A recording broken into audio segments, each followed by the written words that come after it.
खबर झांसी से है, जहां उत्तर प्रदेश के पूर्व मुख्यमंत्री तथा समाजवादी पार्टी के राष्ट्रीय अध्यक्ष अखिलेश यादव ने अपने झांसी प्रवास के दूसरे दिन भी भारतीय जनता पार्टी पर हमले जारी रखे।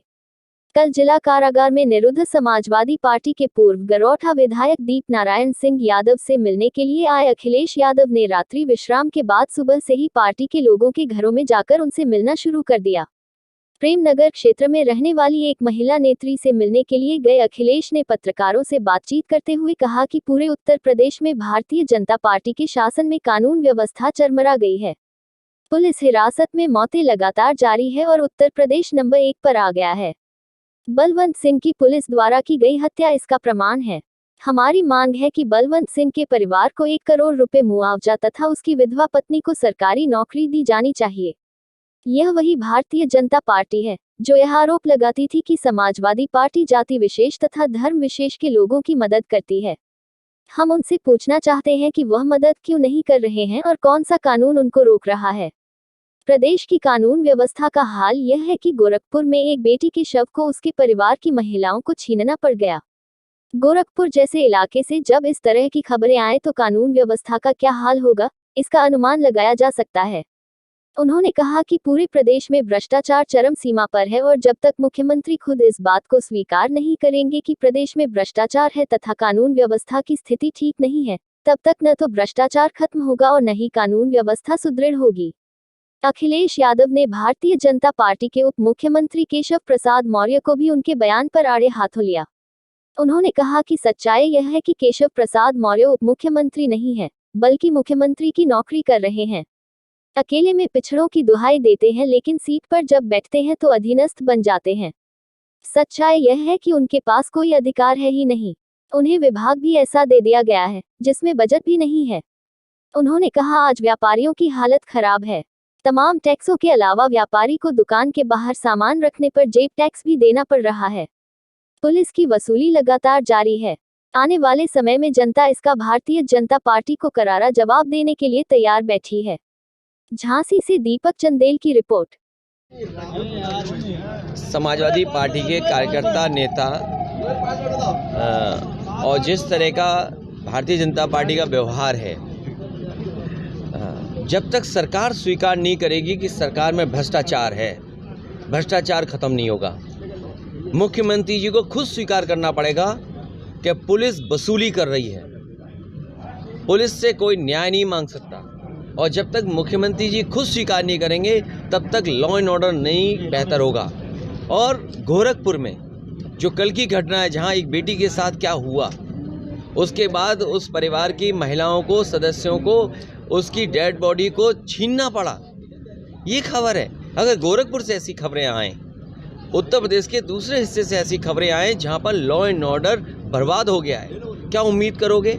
इसलिए मैं आपसे कहना चाहता हूं कि मुख्यमंत्री जी को खुद स्वीकार करना पड़ेगा कि उनकी सरकार में लॉ एंड ऑर्डर खराब है। आप बताइए, बलवंत सिंह की पुलिस ने मार मार के हत्या कर दी। समाजवादी पार्टी ने ये तो मांग की है कि उसको 1 करोड़ की मदद हो, उसकी जो पत्नी है उसको सरकारी नौकरी दें। यही बीजेपी वाले, याद कीजिए, क्या कहते थे कि समाजवादी सरकार है, विशेष जाति को, विशेष धर्म के लोगों को ज़्यादा मदद करते हैं। मैं इनसे जानना चाहता हूं, आपकी सरकार है, अगर हम ज़्यादा मदद करते थे तो आपकी सरकार मदद क्यों नहीं कर रही है? आपको कौन सा कानून, कौन सा नियम, कौन से अधिकार रोक रहा है कि आप उस परिवार की मदद नहीं करें? जो बलवंत सिंह की जान गई है, मैं मांग करता हूं कि 1 करोड़ की मदद होनी चाहिए उस परिवार की, और उस परिवार की जो विधवा हुई है, उसकी पत्नी है, उसको सरकारी नौकरी सरकार दे। देखिए, बहुत सिंपल है। देखिए, भारतीय जनता पार्टी का बहुत सिंपल तरीका है। अंग्रेज़ों ने डिवाइड एंड रूल, बांटो और राज करो। देखिए, मौर्य जी जानते हैं कि वो पिछड़े हैं, पिछड़ों को हक और अधिकार नहीं दिला सकते। आप बताइए, वाइस चांसलर हैं, उन्होंने अपॉइंटमेंट किसके किए हैं? झांसी में अपॉइंटमेंट किसका हो गया? या एक वाइस चांसलर के खिलाफ इतनी जांच, इतनी STF जो कर रही है, आखिर कौन बचा रहा है? उसके बारे में नहीं बोलेंगे वो, क्योंकि वो जानते हैं कि मुख्यमंत्री जी का खास है। अगर बोल दिया तो मुख्यमंत्री जी ने अभी तो विभाग छीना है, अगली बार उनकी कुर्सी छीन लेंगे, तो इसलिए वो नौकरी पे काम करें। नहीं, मेरे पत्रकार साथी वो नौकरी कर रहे हैं, वो डिप्टी सीएम नहीं है, असिस्टेंट मिनिस्टर हैं। तो असिस्टेंट मिनिस्टर वही करेगा जो उनके मुखिया कहेंगे। वो अपनी मर्जी से कुछ नहीं, अपनी मर्जी से वो कहते हैं पिछड़ों के साथ बड़ा अन्याय हो रहा है। देखिए बहुत सिंपल है। देखिए भारतीय जनता पार्टी का बहुत सिंपल तरीका है। अंग्रेज़ों ने डिवाइड एंड रूल, बांटो और राज करो। देखिए मौर्य जी जानते हैं कि वो पिछड़े हैं, पिछड़ों को हक और अधिकार नहीं दिला सकते। आप बताइए, वाइस चांसलर हैं, उन्होंने अपॉइंटमेंट किसके किए हैं? झांसी में अपॉइंटमेंट किसका हो गया? या एक वाइस चांसलर के खिलाफ इतनी जांच, इतनी एसटीएफ जो कर रही है, आखिर कौन बचा रहा है? उसके बारे में नहीं बोलेंगे वो, क्योंकि वो जानते हैं कि मुख्यमंत्री जी का खास है। अगर बोल दिया तो मुख्यमंत्री जी ने अभी तो विभाग छीना है, अगली बार उनकी कुर्सी छीन लेंगे। तो इसलिए वो नौकरी पे काम करें। नहीं, मेरे पत्रकार साथी वो नौकरी कर रहे हैं, वो डिप्टी सीएम नहीं है, असिस्टेंट मिनिस्टर हैं। तो असिस्टेंट मिनिस्टर वही करेगा जो उनके मुखिया कहेंगे। वो अपनी मर्जी से कुछ नहीं, अपनी मर्जी से वो कहते हैं पिछड़ों के साथ बड़ा अन्याय हो रहा है, पिछड़ों की कोई यहाँ पुछ नहीं है, पिछड़े मारे जा रहे हैं। अकेले में तो ये बोलते हैं, लेकिन क्योंकि उन्हें नौकरी करनी है तो उनकी भाषा बदल जाएगी। छोड़ो, व्यापारियों से बात की, व्यापारी क्या महसूस कर रहे हैं? व्यापारियों के साथ water tax, sewer tax, house tax, सामान रख लें तो वो जेब वाला टैक्स।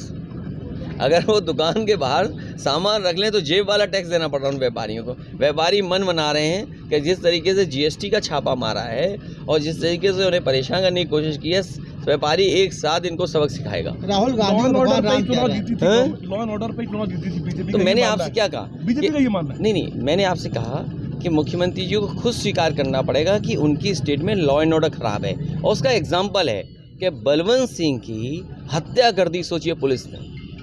अब उसके परिवार की 1 करोड़ की मदद क्यों नहीं कर रहे? उसकी पत्नी को सरकारी नौकरी क्यों नहीं दे रहे आप कस्टोडियल डेथ में नंबर 1 हो गए, महिलाओं के उसमें नंबर 1 हो गए आप। गोरखपुर में जो घटना हुई वो देखिए, क्या घटना हुई गोरखपुर में, महिलाओं को अपनी बेटी की लाश छीननी पड़ गई। ये लॉ एंड ऑर्डर है आपका। अच्छा, बुलडोजर चला रहे हैं। राहुल गांधी को भगवान राम कहा है सलमान खुर्शीद कि मैं उस चीज़ में नहीं पढ़ना चाहता हूँ, उस चीज़ में मैं नहीं पढ़ना चाहता हूँ। नहीं फिर कई लोग ना जाने क्या क्या